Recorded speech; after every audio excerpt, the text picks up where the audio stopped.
Welcome to VSB News Online for Tuesday, July 28th. I'm Charles Webb. 35-year-old Walde Gardner received his second life sentence in the Supreme Court today and will have to serve 45 years before he can be considered for release. Puny Judge Charles Etta Simmons decreed that the double murderer, having already been jailed for a minimum of 25 years for the murder of George Lynch, be given another 20 years today for the premeditated murder of Malcolm Augustus near the St. George's Golf Course. The sentences to run consecutively. It's highly unlikely you don't already know that the annual Cup Match Classic takes place on Thursday and Friday at the St. George's Cricket Club. But in case you didn't, we have this report. Officials responsible for the safety and security of thousands of spectators at the big game, and for those using the roads and waters, even the safety of you in your own homes, ventured to St. George's today to emphasize the safety needed to ensure that we all have a happy holiday. Superintendent James Howard of the Bermuda Police Service led off the safety plea, followed by Neil Painter, president of the St. George's Cricket Club, Ralph Richardson, chairman of the Water Safety Council, Anthony Santucci, executive director of CARTA, Dr. Carlton Crockwell, chair of the Road Safety Council, all touched on the mantra safety during this Cup Match holiday. There are a number of events taking place over this 4-day holiday. So, as usual, there will be high visible patrols by the police. There are two intents for this. The first is to discourage those members of our community that might seek to disrupt our holiday with acts of antisocial behavior and criminality. The second, and just as important, is to continue to apply objectives of our road safety strategy, which include reducing road traffic collisions in all areas, from damage only to injury to fatalities, combating antisocial road use, and reducing incidents of impaired driving.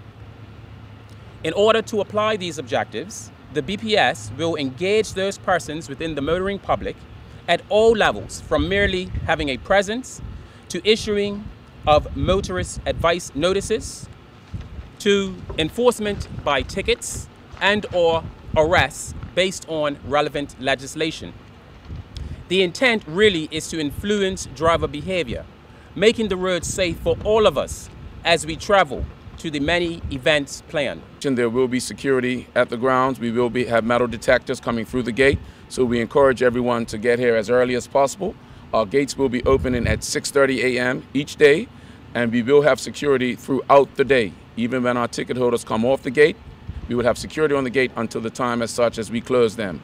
So we just encourage everyone to come out, enjoy yourself, and let's have 2 great days of Cup Match. It is traditional that there will be significant increase in water activity both in and on the water. This increased activity also increases the risk of accidents, which actually can be avoided. We would like to remind the general public of some of the preventative measures that should be considered for the next few days. I'll do that on 3 sections. First is pool and beach safety. Make sure your pool is secure and not accessible by young children who are not supervised by an appropriate adult. Make sure that children are being carefully watched near the water. Short lapses in attention can have disastrous results. Diving should take place only in deep water, at the deep end of the pool, and if from a cliff or a boat, only in deep water. Our focus during this Cup Match holiday weekend is a simple message. A, B, C, D. Always bus, cab, or designated driver. I appreciate that this may sound a little banal, however, it is a salient point. 75% of all road fatalities in Bermuda since 2009 have had the addition of alcohol and/or drugs. If you're going to come to the match, you're going to drink, what we recommend is that you put the number of the cab company in your phone, put the number of a cab driver in your car, or have a designated driver. We have a very simple message of a very important message. We don't want you to drink and drive. If you're going to drink, please don't drive. And the next message from us is focusing on your children in your car, on your bikes. Follow the law. If you can have your small children, your babies in your car, put them in put them in their seat belts on them. We're asking you to change the way you think. Just recently, we have noticed that there are a few people having their children hanging outside the windows of their cars. This 4-day period, we're asking that you pay close attention to how your children are in your vehicles. Speed is rampant on our roads. We ask you to slow down, think about the next person, consider your options, and make Bermuda a safe place to drive. With our partners behind me, we're asking for Bermuda to make a difference, but we can't do it without your help. And we solicit those that are willing to make a difference and make a change on Bermuda roads. Thank you. Have a wonderful Cup Match holiday. And remember, my normal saying is your life that you might save could be your own. HSBC, the lead sponsors once again for the 2015 Cup Match Classic, announced today that it had partnered with TNT Productions and Logic to bring the event live and free to the Bermuda community on Logic, formerly Cablevision, Channel 99, and WOW, Channel 103, with radio and television commentary being supplied exclusively by DeFunds Broadcasting on VSP Radio Mix 106. And on Wednesday, HSBC will host a live radio show between 11:30 a.m. and 1:30 p.m., hosted by Mix 106, Keevil, the Captain Burgess, on Mix 106, with interviews from the St. George's and Somerset Club presidents. The West End Development Corporation has accepted bids from 2 overseas contractors to carry out the land reclamation in the South Basin of the Royal Naval Dockyard at a cost of $39 million. But that's not the whole story, as Brian Darby relates. Initially, the idea had been to reclaim the 11 acres using dredge material from the North and South Channels and make it up any shortfall with local aggregate. But after considering the environmental impact, engineering challenges, time and costs, it was decided to import the fill, which it is understood will include a large number of boulders. Despite the claim to the contrary from opposition MP Wayne Furbert, the 2 contracts were put out to tender and each attracted 3 bids. The creation of the pile walls and placement of fill will be carried out by J. Cashman Incorporated, while R.A. Murray will supply the imported materials. Both companies have, according to WEDCO Chairman Ray Charlton, advised that local labour will be employed as much as possible and the work will commence soon. The construction manager for the project is ACBDA, and the land will be used to house the America's Cup Village. Brian Darby reporting for VSB News. Rush hour traffic to and from the Western parishes was affected for hours this morning when a car collided with a telephone pole on the middle road near 5-Star Island and effectively blocked the road as it toppled over. The police were quickly on the scene and found the driver had only been slightly injured, but diversions had to be set up at Lighthouse Hill Road and St. Anne's Road to connect with the South Shore. And we'll be back with more news right after this. The Marketplace Food Court is you and your family's one-stop shop. Start your day at the Breakfast Bar with omelets made to order and traditional Bermuda codfish breakfast. The chefs will cook lunch and dinner to your liking. Along with the salad bar, sandwich bar, sushi bar, and fruit bar, the Marketplace Food Court is your kitchen away from home. Every day is hassle-free with nutritious meals from the Marketplace Food Court. Visit us 7 days a week. Homemade cooking, quality service, all at prices you can count on. In the second part of our interview with Independent Senator James Jardine at the Senate yesterday, Brian Darby put the point to him that a continual diet of increased fees for air travelers to Bermuda could have a knock-on effect. Absolutely. I mean, I think that you're absolutely right. You can't just keep increasing and increasing. Otherwise, people will start to compare it. And I think that's why government has looked at the overall cost compared to some of our competitor jurisdictions to make sure that we are in the same ballpark and we're not charging too much. As you say, Cuba on the horizon? Yes, I mean, it remains to be seen. I said many years ago to, I think it was Sir David Saul, who was the finance minister at the time and then premier, wait until Cuba opens its doors. Well, of course, we're now on the cusp of that, and Cuba, I've never been there, but I've flown over it many times, is a beautiful island. Obviously, it needs a tremendous amount of capital investment, but again, it will provide additional competition to Bermuda, so we've got to make sure that our product is absolutely first class, and people that come here get a wonderful experience. Finally, you would like to have seen the Commission looking into some of the revenue issues of Bermuda? Yes, I think a number of years ago when we had the SAGE report come out, certainly when it came to the Senate, I mentioned that as well. Certainly looking at the costs and the expenses of government is absolutely essential, and we've done that through the SAGE Commission. But I think the other side of the coin is obviously the revenue aspects, and Senator Ming mentioned it again today. I've mentioned it in Senate in the past during budget debates, that looking at revenue is an extremely important thing, and I know government is. But it would have been, I think, also useful to have had a commission, a separate commission, looking at the revenue aspects of Bermuda. Repairs at hurricane-damaged St. James's Church Hall in Sands have reached the halfway mark.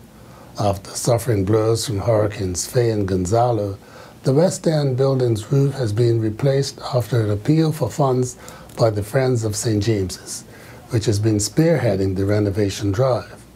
But they're not out of the woods yet. Archdeacon Emeritus Dr. the Venerable Arnold Hollis and Senior Church Warden Belinda Vickers are praying for more public support. It's been an unexpected adventure, but the hole on the outside is complete. The roof is on.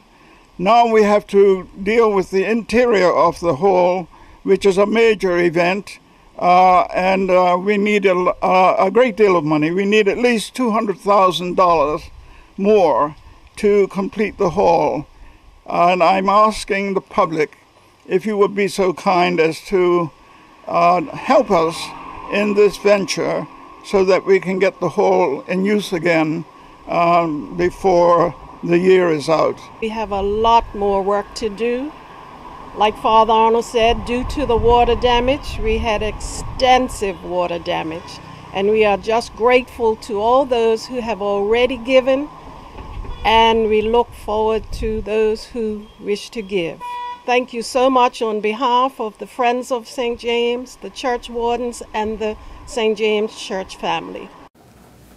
The practice of making boreholes to locate such underground features as caves and aquifers was to have been a requirement of the Special Development Order attached to the Tuckers Point project. But the approach is to be changed to enable more modern and less destructive methods to be used under an approved order by the Senate yesterday. Planning Minister Senator Michael Fay explains.